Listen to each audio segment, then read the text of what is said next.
Welcome to Voices from the Bench, a dental laboratory podcast. Send us an email at info@voicesfromthebench.com and follow us on Facebook and Instagram. Greetings and welcome to episode 286 of Voices from the Bench. My name is Elvis. And my name is Barbara. And there's a 6 in this episode, my friend. You and your sixes, jeez. My favorite number. So strange. Voila. Who above the age of 13 has a favorite number? Well, I don't know. Probably a whole hell of a lot of our listeners, by the way. Maybe we should ask them. There you go. Who's with Barb on this 6 BS? Maybe not 6, but a special number. I know Taylor Swift's is 13. There you go. That's some good dental podcasting That's right some there. Information you did not want to know. I know. Now I know Taylor Swift's favorite number. Great. Good for you. Did you get to see her in concert this year? Yes, I did. Good for you. You and half the rest of the world. Yeah, and she was amazing. Yeah. What's happening down in Florida? Anything exciting? No? I'm actually getting cooler weather now. I know that's something you don't get to enjoy. Well, we're going to Chicago, I think, tomorrow. So are you telling me that it's cooler in Illinois? It should be. Yeah, we get down to the 40s at night. I can't imagine that they're any warmer. Nice. Good for you. Bring a jacket. I will. Yeah. We're recording this before the DTG because we want to get it out of the way. So we're on our way to Chicago in the morning. And we are excited. We are very excited. So something else happened last week. You know Panthera Master Cup? Hell yes. Yes, our good friends at Panthera. They've been on the podcast many times. Beatrice has been on talking about it. Yep. They had this year's competition. They got it down to the top 3. And a podcast favorite of ours is actually in that top 3. Right on. Nina Freakinton has made the final round. That's super exciting. Great job, Nina. Good for you. Congratulations. Yes, I saw that. I was one of the first people. I was like, oh my God, that's so amazing. She did amazing work. If you get a chance, go online, look at what they did. And she's just a favorite of ours. She's been on this podcast many times, and we wish her the best of luck to win first place. I know. So great. Such an artist. Super excited. But so what? So the top 3, then they go to Canada? Yeah. And they compete I again? think the same cases. No, maybe they do another one. I don't know. Well, I saw it online just like you did, so that's great. Good luck, Nina. Yeah, I do know they go to Canada, and I don't know if it's a new case or the same case, but there's definitely like a final round, and then they have a first place winner. And usually they win a bunch of stuff. Sometimes they come on the podcast to talk about it. Yeah, it's awesome stuff. Great job, Nina. All right. So this week we talked to the amazing lady running the only dental technology bachelor program in the United States, Brooke Harris. Super bonus is that this school is actually here in my home state of Indiana, and it's actually called the Indiana University Fort Wayne. Brooke comes on to talk about how she found the dental industry, some of the labs that she's worked at, coming back to the program to teach, and to eventually run the program. Now, while there's only a handful of dental technology schools left, Brooke talks about the challenges of running one and what her and her team are doing to attract more people to the program. So great. Yeah, and how they are setting up the school so the graduates come out ready to be hired by the labs. It's a great conversation, so join us as we chat with Brooke Harris. What's the worst part about getting into digital in dentistry? That's not having the support that you need. And did you know that Ivoclar has digital equipment sales specialists? These experienced professionals, now these are people that have been doing this for a while. They're here to help make your transition to digital a smooth one. Don't waste your time with anyone else. They help provide customized solutions, analyze your ROI, provide hands-on assistance, and localized support. All of this catered to your needs. Let's be honest, when we're into digital, most of us have a lot of needs. Contact a digital equipment sales specialist today by emailing digitalspecialist@ivoclar.com. Tell them you heard it here on the podcast, and always, Ivaclar, we appreciate your support.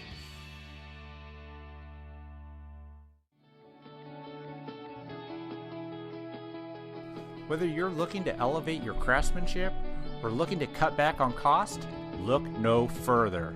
VITA MFT teeth are the ultimate solution for creating lifelike and stunning smiles. Crafted with precision and backed by cutting-edge technology, VITA MFT teeth offer unparalleled aesthetics and durability.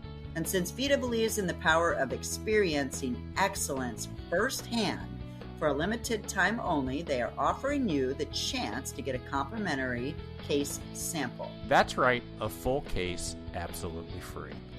Just visit vitanorthamerica.com/free MFT. Don't wait any longer to start providing your customers a premium tooth at an economy price. Redeem your free case sample, and if you're ready to buy, VITA will even give you an extra 10% off discount by shopping online on their newly launched online store. Join the VITA family today, and we appreciate your support of the podcast.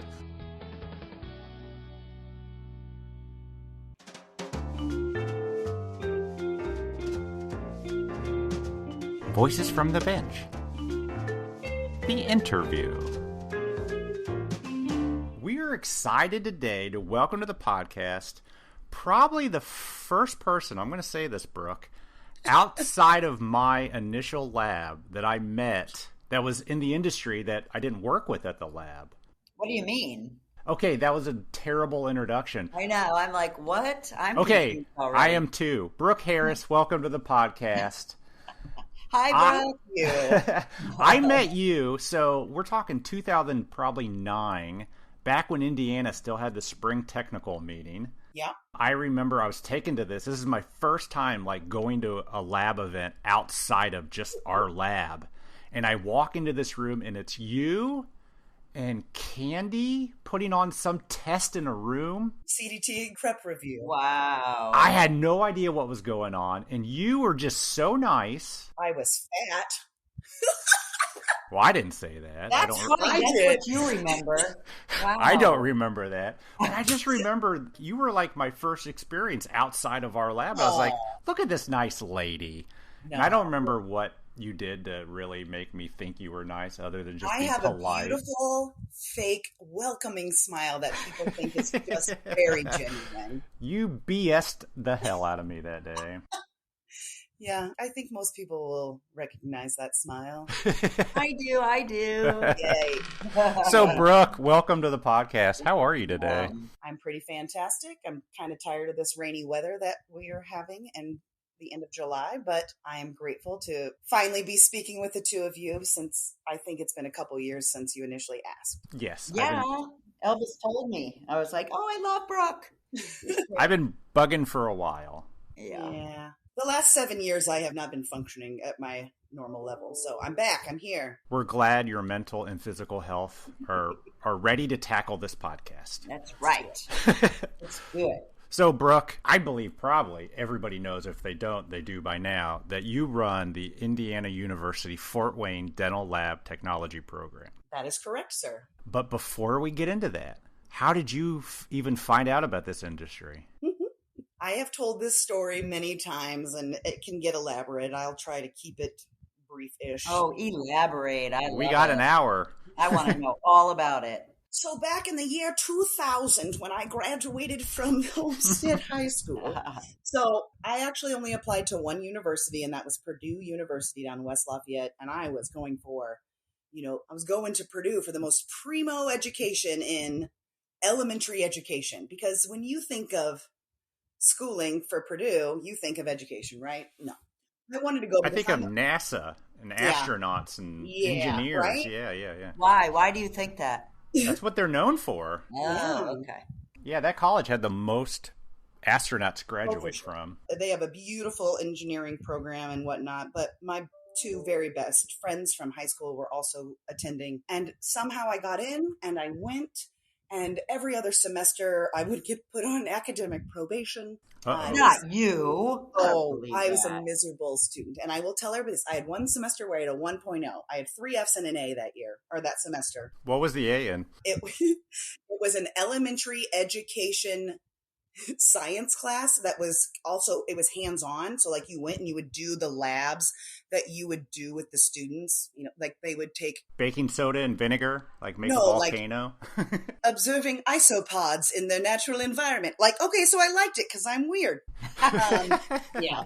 I had a good time. I was involved in Purdue musical organizations, which is the all-female glee club, the Purduettes. But after my 3rd year there, one of my friends was going to be leaving, and I just was really mentally struggling. Like I said, academically didn't do well. So I came home to Fort Wayne, which is where Indiana University, Purdue University, Fort Wayne was, and still is, but we have been split. So it was called IPFW back in the day. Not a lot of my credits transferred. Really? Oh, no. I had lots of D's and F's. Oh, those okay. Yeah, I just do really well. So I came in, and then I was just kind of exploring some things. And at that time, I looked at the dental programs. I definitely didn't have a GPA that was acceptable for dental hygiene. And I had already been in school now for almost 3.5 years. And at that point, the certificate was only available for dental assisting. And I also don't like people in their mouth. I don't believe that. It was probably, I didn't at that time like people. Yeah. And I was like, this is not, okay. And so I took this intro to dentistry course, and which we still hold every semester. And it just introduced us to a bunch of different aspects of dentistry. We had prosthodontists come in. We had all the directors from the 3 allied programs at the university come in. And when the director, Charlie Champion, came in and spoke to our class, I instantly had that light up moment. I go, oh my gosh, this is for me. And part of it was, that sounds awesome because I get to work with my hands. Yeah. And the other part was, they really didn't care what your GPA was, and there were no prerequisites. I'm like, yeah, I'm going to get in. And I started that fall of 2004. I started into that program, and I immediately enjoyed it. Teeth were floating in my mind, and I ended up throughout the 2 years, I made the dean's list. I got A's in classes, and that was not something that I was used to. So I think that really built it and kind of made me grow very quickly in it and finding my love for it. Did you struggle with the academic part of it, or because your passion was so much you loved it? I loved it. That's awesome. I do tell them the dental materials class I did get a C in, but that was because of the lecture portion, the didactic. It was a little bit heavier, and I didn't grasp some of the concepts at the time. Yeah. But the hands-on, and this is what often happens with our students, because 50% of it's their didactic, 50% of it's their hands-on typically, that it balances them out if they are stronger in one area. And for me, I was able to do both, and I loved it. And I was positioned at graduation where I was close enough to being able to complete a bachelor degree that they approached me at the time about coming back and possibly assisting and coming at the school. Yes, to kind of help out in the classroom. And I said, sure. So I was working at the lab that I ended up interning at, Northeast Dental Laboratory with Ann Stansky. So hold on. So when you were going to school, you were allowed to intern. Did they offer that as part of the program? Yes, we have a pretty good, it's externship, really. Externship opportunity for our students in their final year. All right, so you have to be in your final year, and then you're allowed to go and work in a laboratory. That's amazing. Mm-hmm. So I actually had been given an opportunity from a student that was leaving the program. So I was going into my 2nd year, and he was just graduating, and he had been working at a lab in the basement of a dental office, so like in the dungeon. Mm-hmm. Oh, yeah. And I got to take that position over to the point that like you have a 2-coil burner that you plug in, and you've got pots to boil your water in. Oh, and I didn't have a lid that matched, so I inverted another pot to get the water to boil, and then to see if the water was boiling. So you got real world experience. Burned the crap out of my finger. Oh, Lord. The big boy press wouldn't open up big enough to press 2 brass flasks, but it wouldn't close down far enough to press just one, so you had to shim it. Yes. I started out like, I know the old school too, even though I'm a little bit younger. That's fun. Did you make sure and thank him for that opportunity? He actually stopped by just recently, and we laughed about it quite a bit. That's great. Is he still practicing? He is not. He ended up not staying in the industry, but he came and stopped by because he had recently moved back to the area. Yeah. It was pretty funny. So how long were you there for? I worked in that basement during my second year in the program. And then I think for maybe like another year after I graduated, because after I graduated, I was working at Applebee's. I was babysitting part-time. I was working at Northeast Dental Laboratory. And then I would do a couple, like hours at this other office because we would send most stuff out. Mm-hmm. And then I was also working at the school. So I was like, I got to take a break. I got to figure this out. Because then I was also taking classes. Oh, How the hell did you fit all of that in? Okay. Let me think about this for real. Yes. Jeez. Let me Seriously. really think this. I know. Yes, I was. They were all just very part-time type things. Right. So I finished up my bachelor's. I was doing that part-time, and I was assisting at the university. And I was also working at Northeast Dental Laboratory at that time with maybe a couple things sprinkled in. What actually happened the fall after I graduated, so that very first semester that I came back to assist, the director, Charlie Champion, got into a severe motorcycle accident. Oh, no.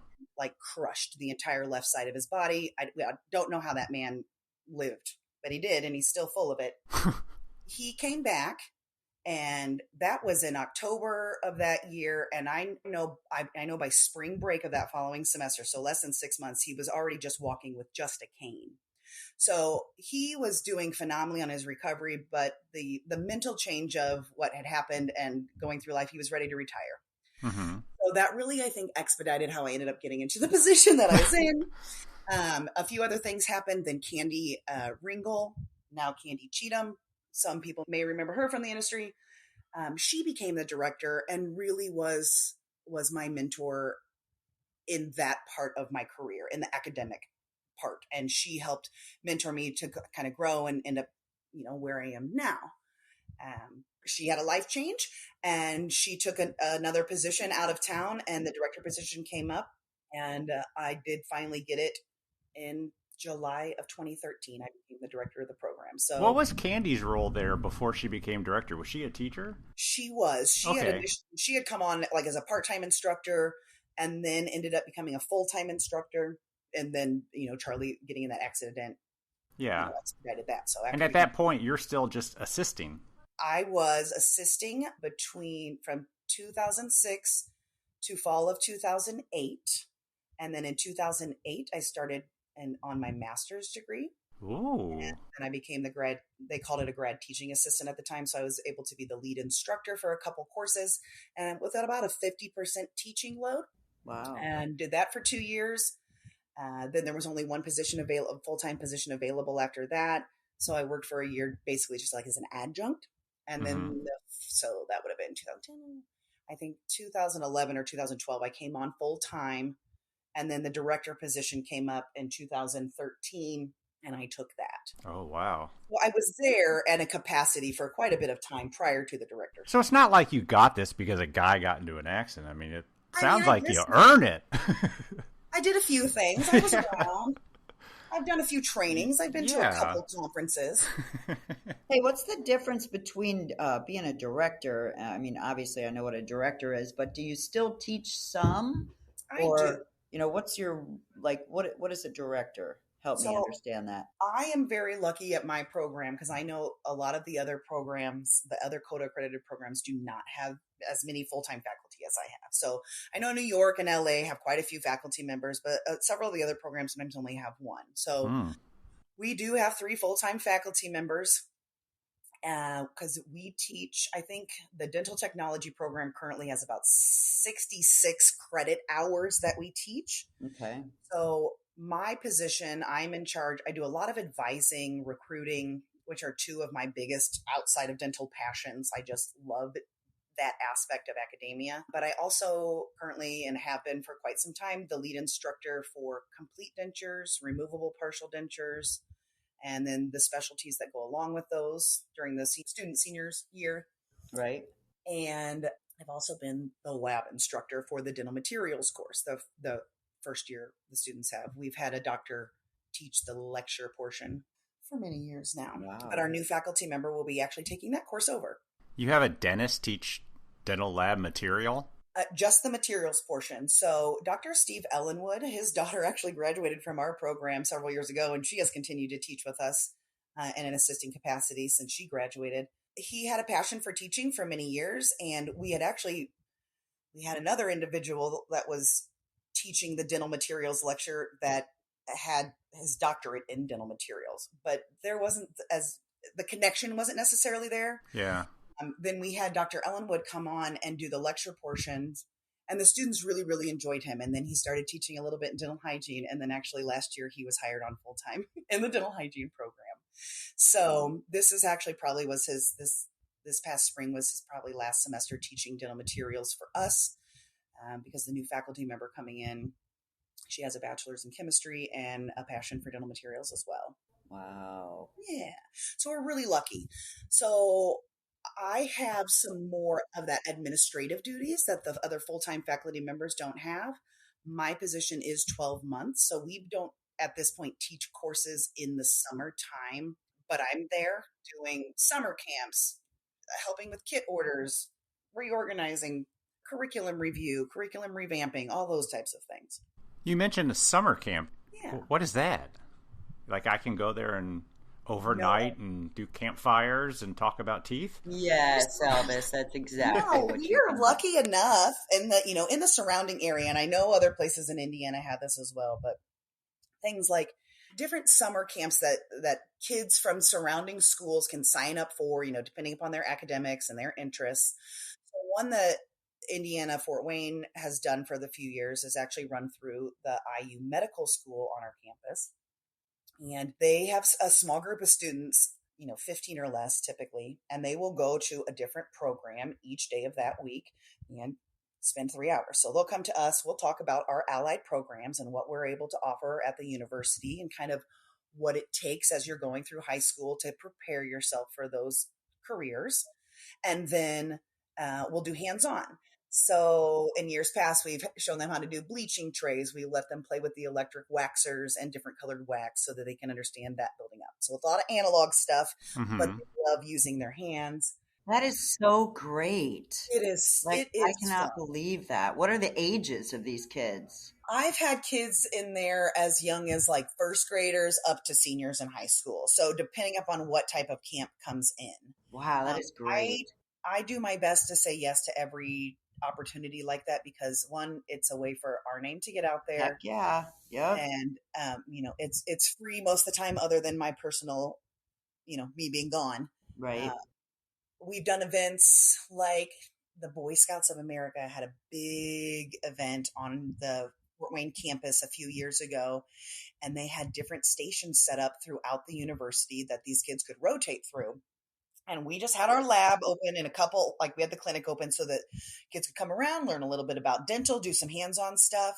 And my proudest moment was when these 5 and 6-year-old boys, their dad said, "Hey guys, let's go see the bottle rocket event." And they said, "No, I want to keep doing this." And they were playing with an electric waxer. Oh, that's awesome. Like, I am a queen. They don't want to go see things explode. So, just that spark in their mind, trying to, I did not know about dental technology. Yep. I didn't even know this was a thing. This is great. Yeah. I didn't know about it until college. I've gone to Girl Scout events where they have like lots of STEM events. Mm-hmm. We have gone to Junior Achievement Program around here. They put on a huge career fair. So we always want to have something there because the kids love seeing things hands-on. I went over to the Memorial Coliseum and they had a very small event prior to the Mad Ants basketball game, which is our local, D-level team. You're called the Mad Ants? Mad Ants. You said it's a D-level team, Elvis. I think it's D-level, yes. They're very good. Still, I mean. Yeah. They're called the Mad Ants after General Anthony Wayne, who was often referred to as Mad. Oh. Yeah, okay. But we do. We have a giant ant that wears the basketball uniform and the band. That's great. In our baseball team, we're the Tin Caps. Do you know what that is in reference to? Conspiracy theorists? No, Johnny Appleseed is buried in Fort Wayne, Indiana, according to legend. And we have a yearly Johnny Appleseed Festival. But our Tin Caps, our baseball team, Johnny Tin Cap, he wears a pot on his head. Sometimes they're referred to as the potheads. So I like that. And All it is right. reference to Johnny Appleseed in the history here in Fort Wayne. Wow. I love that. Yeah, that's pretty cool, and it's a gorgeous stadium. So if anybody is ever in the Fort Wayne area during baseball season, you should definitely get to downtown at I think it's Parkview Field or something like that. It's a beautiful stadium right downtown Fort Wayne. So let's get back. You got the director's job. Was everything handed to you? Like just Yeah, ready to go? when you do anything at the university technically owns that property. So, Sure. previous information was, is left behind, access to emails, things like that. When the director left, there was an interim semester where the person who was the chair of our department at the time, she was named as the interim director. But I took it upon myself to say, hey, I want to learn how to do these things. And took on the work because I just wanted to learn it and I wanted to, prove my point because I was young. Driven, young and driven, Yes, a little I mean, cocky, ready to go. I'm just trying to I don't know. I was so young. It felt like I was so young at this time.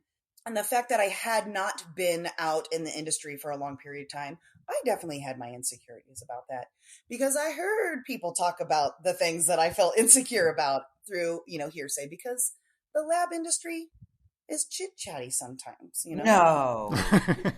People Oh my know God, we people. totally are. Jesus. Right.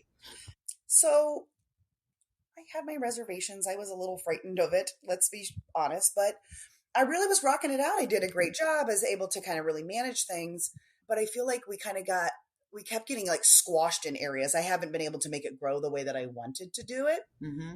And we're now getting to that point 10 years later, but just a few things have happened at our program and our university in those years in which would delay something like that. So talk to me about that when you say you want to grow. How do you grow that part of it? We are capped at the size in which we can take. So we can only take 20 students a year, but we have not met that in a while. And I attribute a lot of that. I mean, there's a lot of reasons why our program, as well as other programs, are very much so struggling with students. 18 years ago, guess what? Not as many kids were born. So we are literally we are at that point, and we have been at this point for a while, where there are less people just alive in general to be able to come into school. And we're getting ready to hit this breaking point where everybody's really, really going to be able to see this. So I've had a few other things that have squashed that beyond that. One of them being I went from an associate degree to a bachelor degree, which I'm sure you want to talk about that. Oh, absolutely. Yes. So you're talking about your actual physical degree that you guys degree put that out. the students receive. So there was a huge change for that. Within a year's time of that happening, the announcement that our university was splitting happened, and there is still a massive amount of miscommunication and misinformation out there about what actually happened. And so that was 2018, and then COVID. COVID. Right. Yep. So it has been an absolute insane last few years. And that's why right now, one of my class sizes, I have 6. But then the class above them, I have 15. So there's just been, I don't have that consistency. So I need to get out there more. And I do have the support from my management people and the dental school to bring an extra person in, kind of hopefully help us to allow me or one of us to get out there and become more visible. Yeah. That's going to be the big thing. And just taking those opportunities. Our biggest recruiting thing right now, which may make some people in the industry frustrated, is that as part of that bachelor degree option, students can do pre-dent, meaning if they want to go on to dental school, they can come through our program while they're learning dentures, partials, crown and bridge, ceramics, ortho, dental materials, anatomy. They're also going to be completing all of their prerequisites to be able to apply to get into dental school. And To my knowledge, we are the only thing like that in the entire country. Wow. Which is a pretty cool option. I think it's great for dentists. They're giving them all the background into the dental technician part of it before they parlay into dental school. I kind of have joked for many years, and I might have to up the age now, but I said I don't trust any dentist that's under the age of 50 because they didn't learn how to do any lab work. Yeah. and to a point that is true, but I've got some of my grads currently in dental school, and I know that there are a couple of our previous graduates from our program that have gone on to dental school and have graduated. And my dream and hope is that there will be a much better, respectful relationship for all the team members of the dental team. Yeah. Because I feel like we have seen that for too many years. And again, it depends on the situation that you're in, what type of lab you are, what doctors you're working with, but they are needing to rely more and more on the education and knowledge of the dental technician. So hopefully our grads that go through that level of respect that they will have for the technician will rub off on some that maybe don't understand it as much. I love that concept because it is true. I think we've raised the bar between the communication from the doctor and the tech, but there still are some shitty, nasty doctors that do not know how to communicate and don't respect and treat us with respect. And you know what? To be honest with you, I don't even want to work with those guys or girls. The director of the dental assisting program and I are going to be working on developing a course that will be about communication, a good majority of it about communication in the dental office and clinic and lab, and having a better understanding of, okay, this is the procedure that we're getting to do clinically. I need to make sure that when this patient leaves that I have all of this information so that I can send it forward to the lab appropriately. Mm-hmm. From something as simple as making sure I wrote the shade down and the date that it's to making sure that I have captured the appropriate anatomy for what we are doing. Mm-hmm. Not half-assing and say, oh yeah, your hamular notches aren't there. Just make it work. I do hear that a lot. Yeah. Just make it work.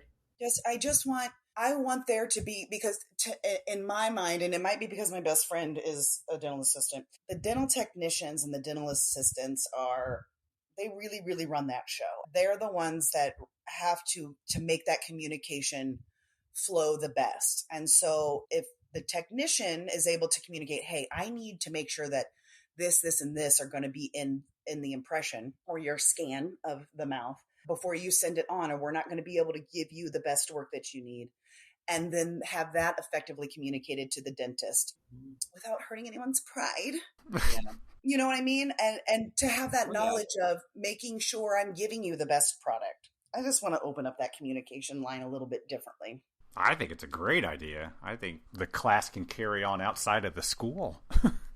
Absolutely. I mean, it could even be a continuing education course. Yeah, you should take it to dental shows. I did present to the local dental assisting association around here, and I kind of, part of it was inspired by the Oops Dental Bloopers Facebook page. Yeah. Oh, I love that. It's like, show it to them, be like, these are the things that our laboratories get in, and this is why it is a problem. And so I did a communication lecture with a focus on, that aspect of pay attention to what you're sending, or know that we need these types of things. And it was received really well. So how do we get that to go all over the country? Can't you just start touring?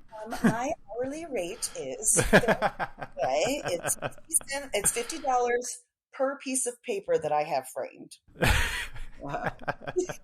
Now, luckily, I am not a master CDT, or I just price myself out. Don't forget plus hotel and accommodations. But since I have too many children and I got this program here, it might be a minute.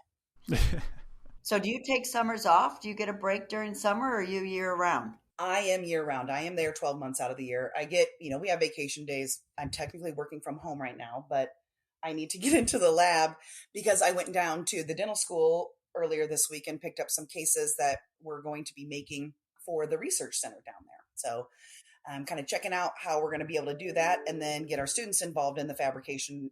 We're just doing some acrylic partials. Yeah. So tell me about that. So when you say the research center, what is that all about? I'm going to make sure I get the name correct here, but Johnny Appleseed Research Center. No, this is down in Indianapolis. Oh. So this is what an international podcast, right? So not everybody No knows pressure. the only dental school in Indiana is in Indianapolis. The IU Dental School, right? Yes, IU, Indiana University Dental School, is in Indianapolis on the currently IUPUI campus. They are also getting ready to go through a split. Are they really? Yes, but their split they're going to be more of an IU campus, whereas our split on our campus in Fort Wayne, it became a Purdue campus with us on it. It's so convoluted. It's just, I just kind of... Yeah, but then when you go to the website, it says Indiana University Fort Wayne. Because Indiana University Fort Wayne is on the campus of Purdue Fort Wayne. So we're at the exact same place we've always been, which was originally IPFW, which was both universities. Yeah. So what actually changed is not the physicality. What changed was who is fiscally in charge of us. Oh. That makes a lot of sense. It used to be that Purdue fiscally covered us. Here's your yearly, budget, blah, blah, blah. We pay out.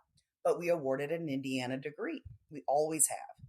When the split happened, they decided that Indiana University would focus on more of the health careers. Mm-hmm. So we have nursing, medical imaging, sonography, all the 3 dentals. Sure, yeah. That makes sense. Jazz. Yep. But we're in the same building. We're in the same spots. There were some renovations for sure and a few changes, but Indiana University is on the Purdue Fort Wayne campus.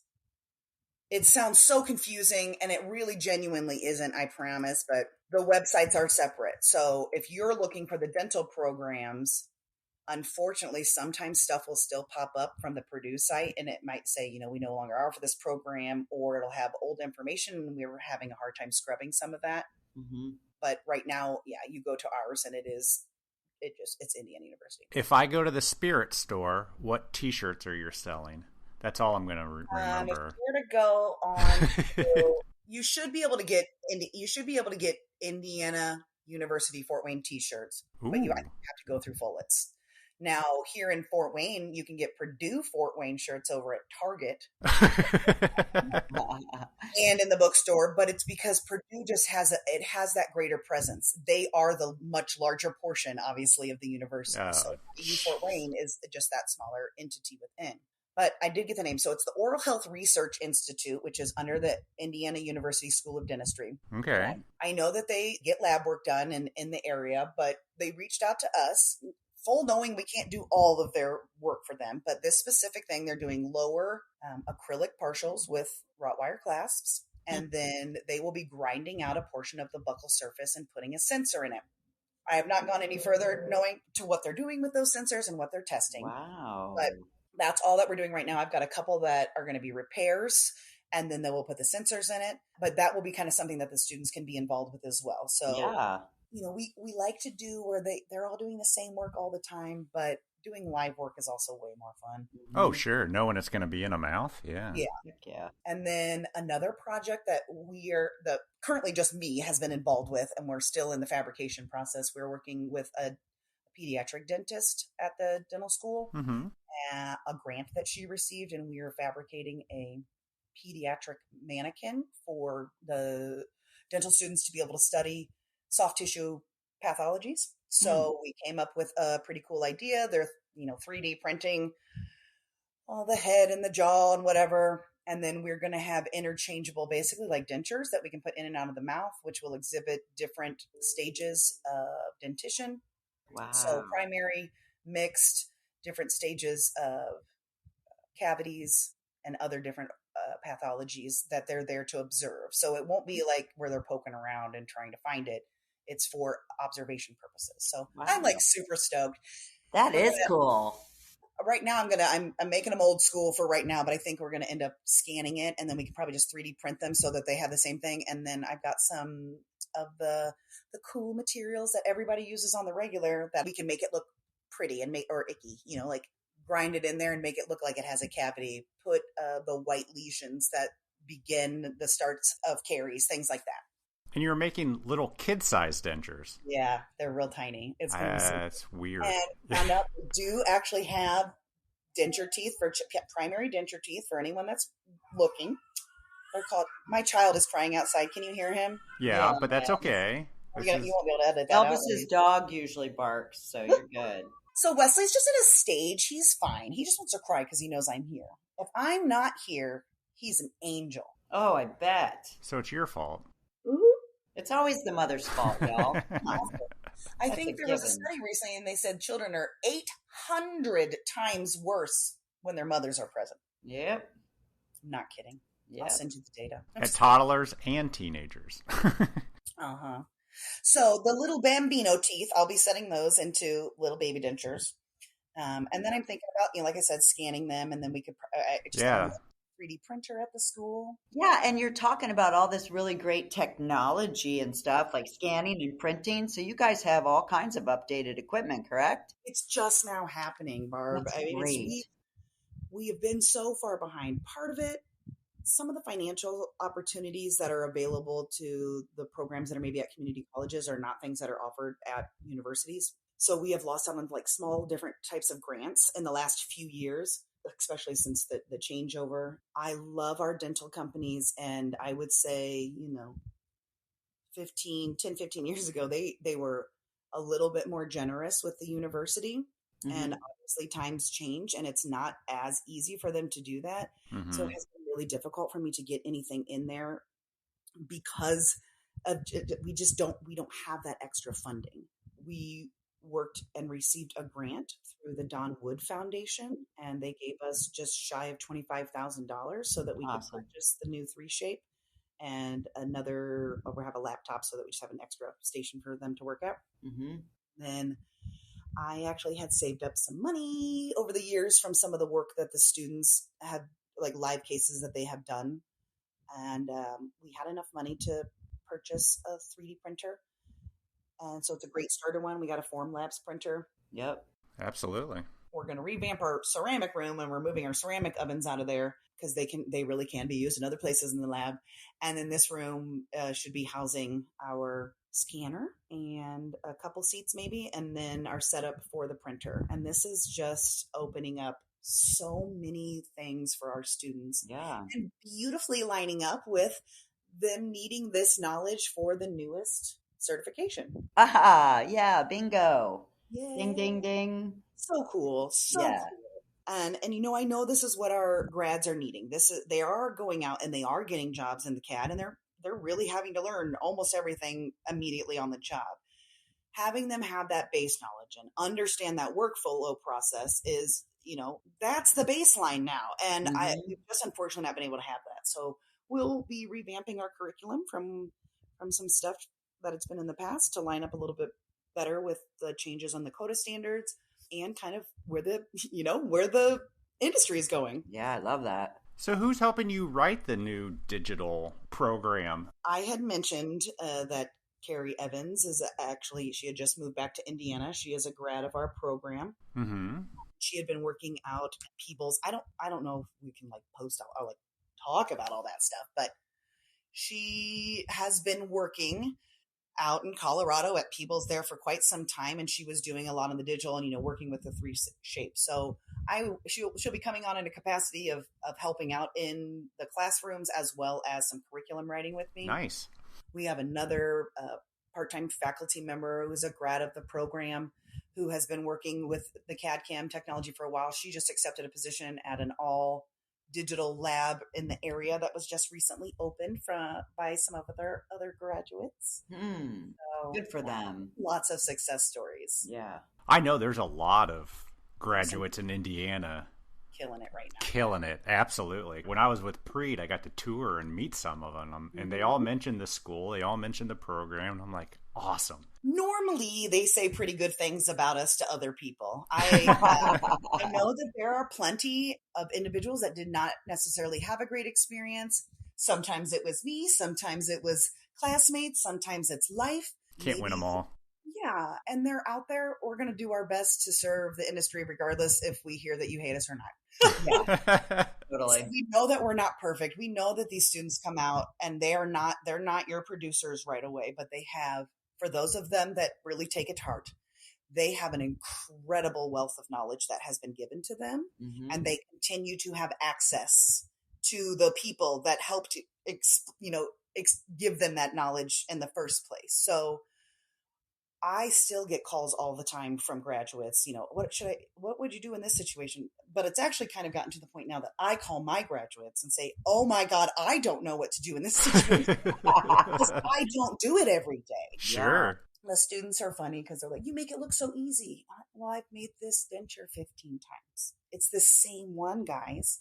Yes, I can make one look easy, but the challenges that are out there are incredible. We can't teach them all. We can't teach all that, And a lot of it falls upon the student. Let's not forget. Does. I mean, you have to want it. You have to fall in love with teeth. I mean, all that kind of comes into play. I had that conversation yesterday. Somebody else was asking about mentorship and kind of, where things go with that. And you can give them all of the ideas and all of the knowledge and all of the opportunities, but if the student doesn't take it upon themselves, it typically doesn't go too far. Yeah. The ones that the individuals that do come in and they are expecting things to be quickly handed to them, I try to be honest from the beginning, and I get in trouble with my admissions people when I say, technically you don't have to go to school for this. So me asking you to come in and get a bachelor degree in this field is a big ask sometimes, because you're going to come out with a bachelor's degree and you're not going to necessarily be making the greatest money starting out because you're not able to produce for this person yet. But you have great knowledge that you're going to be able to use as you gain more experience and you prove yourself in that arena. You're going to be able to take the rest of the knowledge that you have from this bachelor's degree that's not necessarily dental related and apply that to the lab lead, the manager, the owner, the salesperson positions that are going to now be an opportunity for you that some of those weren't available. If you had to have a bachelor's degree to get into sales for a lot of companies, and you still do. Yeah. So I'm hoping, are you going to walk out and make a bunch of money coming out of here? No. If you put your time in, you go to the conferences, you meet the people, the potential seems pretty endless for some individuals that I've been singing. You can make a lot of things happen in this industry. Oh, yeah. I agree. Oh, I mean, it's a lot better than... I mean, look at Elvis. Watch it out with like a Bachelor of Music, I mean, it's like, this is the actual real world degree that you can put to use. And that's the other thing with the pre-dent option. Traditionally, people wanting to go into dental school, a lot of them would get a bachelor's in biology or chemistry. And say you don't get into dental school, what's your fallback? Okay, maybe you can get into a research field or something like that, or you got to go get a master's to be able to get into something. You know what I mean? With the dental technology degree, say they don't get in that first round or the first couple rounds, or they don't get in at all, they do have an amazing career that they can really make something out of. We've had some grads that it took a minute to get into dental school, and they worked in a lab. They came and assisted in the program for us, but they're in dental school now and they're killing it. It's just everybody has to put their own stamp on it or they're not going to really go anywhere. Sure. And I don't want to say anything bad about people with a music degree. How does your school help the seniors, or do you have companies that actually contact you when they're ready to graduate? How do you help place them, or do you help place them, and how can we help you with that, get that out there? Surprisingly, a lot of our students end up getting hired by the labs that they intern with. That was not always the case, especially in the Fort Wayne area. Having the only program, I'll be like, you're going to intern. You might get offered at this one lab who doesn't pay great, or you might get offered at this lab that pays better. But for years, that wasn't happening. And then we got to the point where they were all getting hired like right away. Wow. Things have consolidated a little bit. We don't have quite as many labs in the Fort Wayne area. But there's some big ones, though. Yeah, there are definitely some big ones, and they're kind of always hiring. We typically will do the groundwork to place them for their externship. Unless the student has a specific request, or maybe they're already working somewhere, one of the faculty members will call around, see which labs are available and willing to take. We have, ours is seven weeks long for the student's externship. So it's a half a semester, and the minimum is 28 hours a week. This is what we've done for the last many years. This could be changing a little bit. We'll decide as the new faculty comes in, but 198 hours, 196 minimum hours of an externship. That is incredible, because I know some of the other schools, like you get 2 hours or something, like you don't get a big experience like that. So we have been blessed to offer that opportunity, because really it's really a big, long working interview. Oh yeah. We've had a few when I was local, here in Indiana. And we're blessed when our students are willing to kind of go out.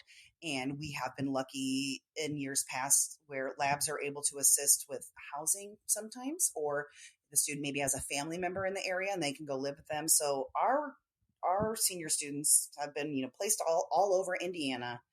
We've been in Ohio, Michigan, Illinois, Kentucky, Mississippi, Georgia, Florida, Missouri. I think off the top of my head, I know for a fact that a lot of states. I've been there, though at least those states have had at least one intern student at some point since I've been at university, that's great. which is phenomenal. And I'm grateful that those opportunities are out there. And a lot of those students have done well in those positions. And then we've had graduates move to Alaska, we've had all sorts of stuff. And that makes our program look good too. They're all over the country. So the job placement thing it's kind of a halvesy. I can't guarantee that they're going to get a position, but we work with them if we know they're moving or they know their life change. We made a big change. Lonnie wanted to hire somebody a couple years ago, and it was in the middle of her semester. She's supposed to be doing stuff. And we said, yep, we're going to change how you're doing your class. That way you can go start working over there in Ohio. You can still finish up your requirements for the program, but you can start working there. So I want to work with my students, and I want to work with the industry to serve their needs and get the best opportunities for our students. What a fantastic opportunity to go work at Lonnie's lab in Ohio. No kidding. And she got a good one too. She got a good one. Yeah. So I know you've talked about being a 4-year bachelor degree. Mm-hmm. Are you the only dental technology school that offers 4 years? Yes.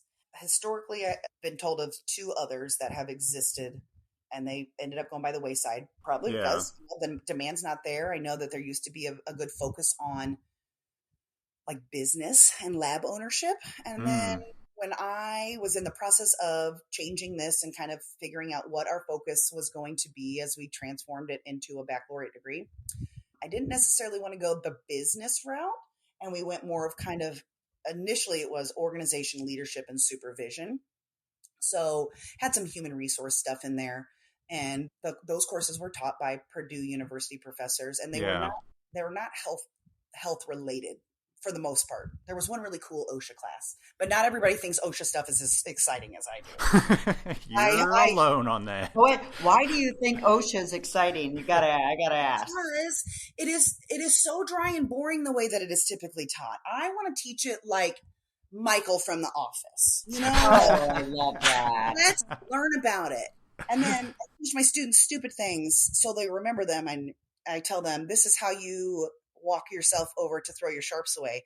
And I have them take the sharp thing and make a stabby motion as they're walking because they're never going to forget where that sharps container is. Oh, that's funny. That's true, though. I love that. So you're making it a little bit interesting to be protecting your tech. Yes, I am a dork about those things. Smart. And then I get myself off track, and then it takes me 20 minutes to get back to where we were talking about in the first place. And that's all right, too. I know. So we want to make things exciting for them when we get. Why did it become a 4-year? I mean, what spawned that? It sounds like you're taking a 2-year program and you're having to add so much. So being part of a university, and this was when we were still under IPFW, they were very, very much so pushing to get rid of all associate degree programs. So there were talks and proposals written up a couple different times to see if Ivy Tech, which is directly across the street from the university, would want to basically not even buy us out, but take over the program with the same faculty in the same location and just rent the space. And nobody ever wanted to go for it because it was always an expensive program. And then, when was this? This had to be, this 2000. This was right after I think I had taken the directorship, or right around this time. Indiana, the state of Indiana, laid out rules for bachelor degrees and associate degrees. As part of that, an associate's degree was to be capped at 60 credit hours, and 30 of those credit hours had to be specific general education courses that were laid out by whichever university or college was. Yeah. And at that point, our 2-year associate degree, which was really 2.5 years, was 72 credit hours, and 12 of those were general education, general educations that ended up being approved. So we were already teaching 60 credit hours in just dental technology coursework. So for it to become a bachelor's, you got to be 120 credit hours, but still 30 of those had to be gen ed. So we already had our 60 dental technology classes. Then we had to add on 30. So then we were at 90. And then we had to make up the difference for the 120. So we added a couple new courses. We were able to add an implants course. We brought back our dental lab business procedures course. So all of our students still have to take like a business 100 class, which is a certification. Right. And then the students that are going that more traditional path, not the pre-dent path, they take a dental lab business procedures course and do a full business plan to start a lab, put all that jazz together. Wow. And if like our pre-dent students do have the availability in their schedule, we have had them sign up for the implants course and the other one. We're revamping things so that hopefully that implant course will just be embedded for both tracks. So we added a couple extra classes, and then we had some wiggle rooms where we would take any credit, so electives, because often we would get students that had come from a different major, and I hate wasting credits and people's money and time. So I said, you know what, you're still getting a good education. We've got your core of your dental and all those types of things. And then the other focus was those OLS classes to focus on the management type of things. So it was frustrating because we didn't really add a whole lot more of dental technology. It was just trying to make the rules that the state put down. That makes sense. So again, it made it even harder to justify this for something that they will hire you off the street for. Everybody knows how I feel about that. And I think it should be a lot easier to train somebody that has some background, has a good background. But everybody has a different opinion on that. Sometimes it's too hard to train them or they can't change them enough. I like to train the students to say, this is one way to do it. This has been a method that works for me. As long as your end result gets you to where I want it to be and it is safely made, it's okay to do it differently. And if I ever hear you say at your externship, that's not how we did it at school, I'm going to pull you and you're not allowed to go back out. Oh, geez. That's a really that's great advice though, Brooke. Because there are many ways to get to the final result accurately and correctly. There are good and bad parts to that. I'm not asking, I don't want you to skip steps, but if you don't like using this carver to carve around your teeth, that's fine. Use whatever you want, but don't make it look the way I told you not to make it look. Don't make it look like shit. Yeah, because then you're fighting the next step because now you got to dig out all the plaster or you got to, Yeah. So moving to the 4-year degree is great because I get a little bit more time with them just because it's stretched out a little differently. Those relationships really get developed and it's a different type of college experience in a program like ours. It's a small cohort. It's not those big classes. You get to know your little group. Worse. I mean, it's family in every way, like the fighting and the love, and now you're my bridesmaid. Now we get married. All the situations have occurred. Yeah, that's one of my favorite parts about it being a little bit longer, is we get that little bit of extra time with each other. So we used to only have 2 groups running at a time. We technically have 3 groups running at a time. So it allows a little extra for maybe some extra mentorship from a classmate, other relationships to develop. And they're coming out with an incredible wealth of knowledge. Yeah. I love that. When you talk about that, it's really inspiring too, because you can tell that it comes through when you're talking how much you care about the students and the criteria and the course and everything. I mentioned that, the advising and the recruiting have been a big passion of mine because I've seen people go to a place you don't feel at home. You don't want to go there. You don't want to have a miserable experience. But if you feel like from the get-go, from the first day you walk on campus and you're getting some advising and registration done and you feel that connection with them, even it makes the parents feel comfortable knowing that these are the individuals. Like when I'm advising, those parents and those students are talking to the person that's going to be teaching them as well for the next couple of years. Oh yeah. And I think that gives a lot of that comfort to those parents because they are putting a lot of money out there. Heck yeah. And we're blessed to be able to offer that type of treatment to our students because that's not the case at all places. So it's the end of July right now as we record this. When do classes start? Is that coming up? About a month from now. I think that starts. Oh, it's a little late, isn't it, for colleges? Maybe not. I don't know. Yeah, it starts late August. Late August. How many do you have signed up? I have 15 senior students. They don't have a real heavy dental technology course load during this semester.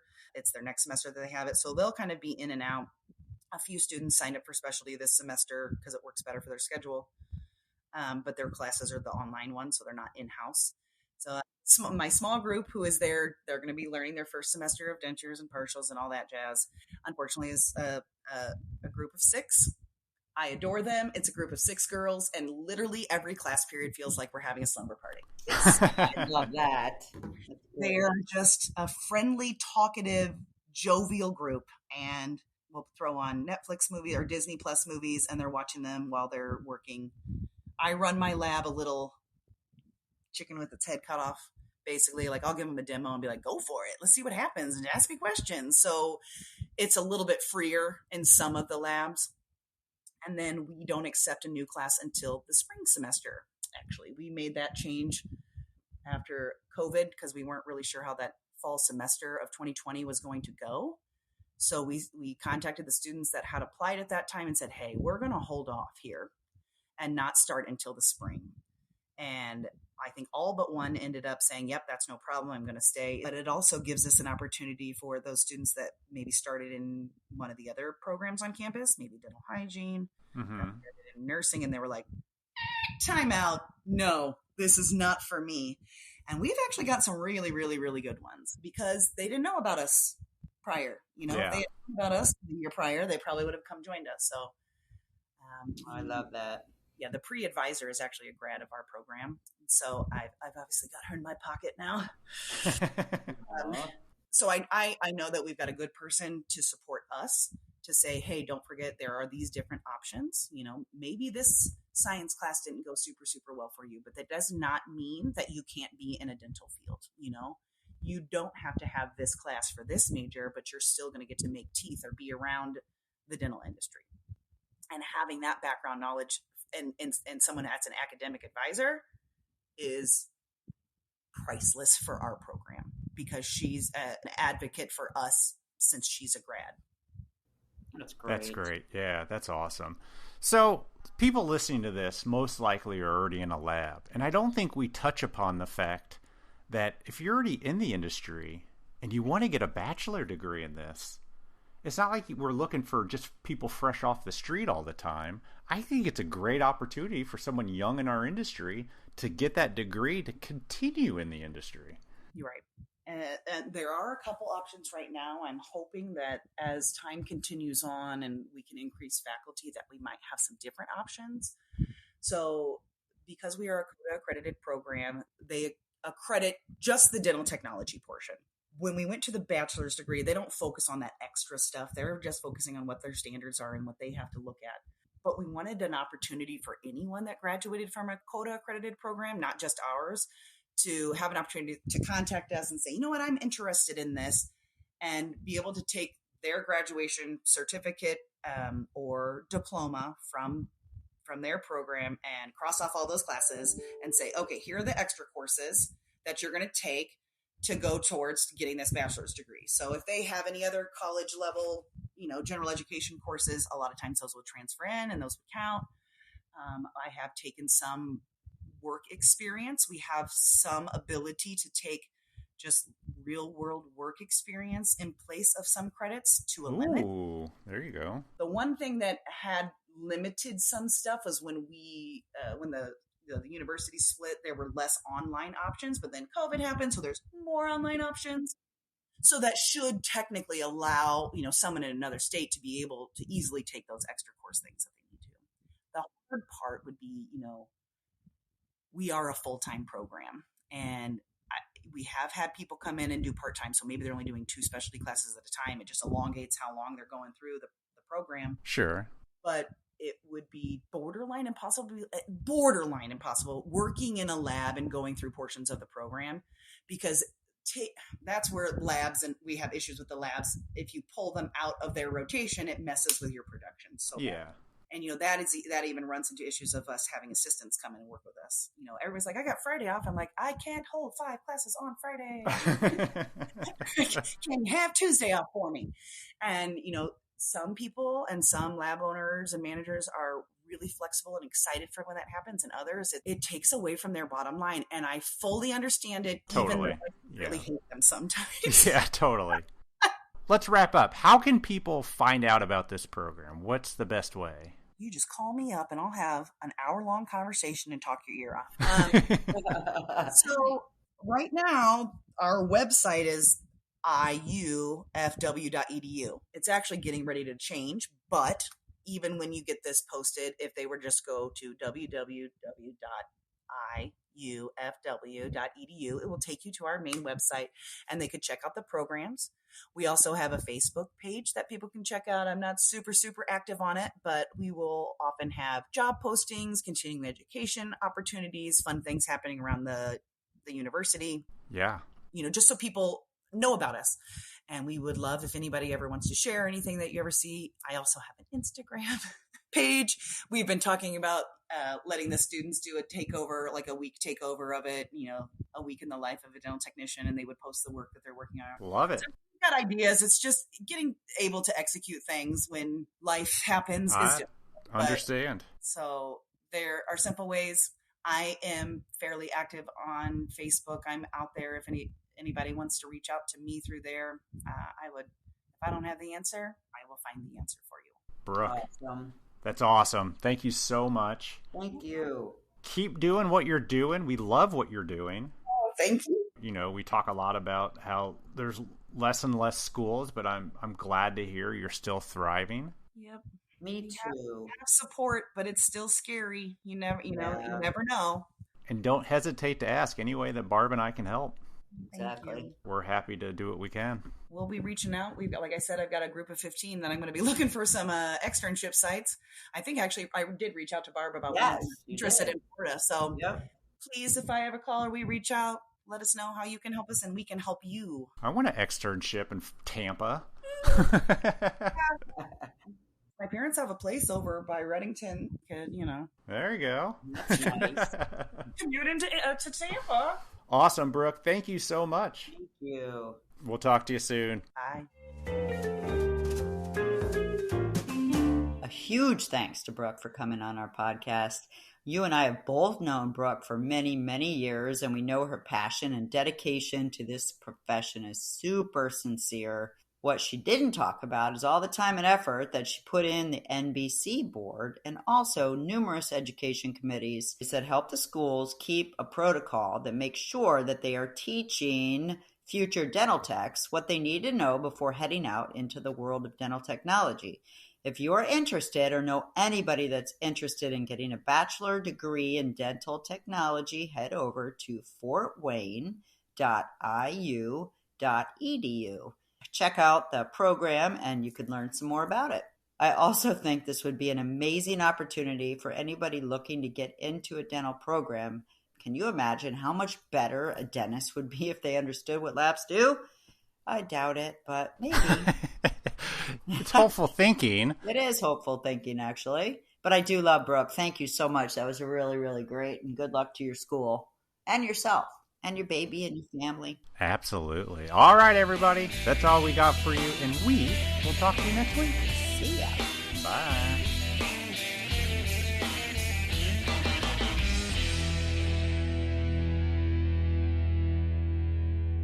Do a couple jumping jacks. Get your heart rate up. Play it.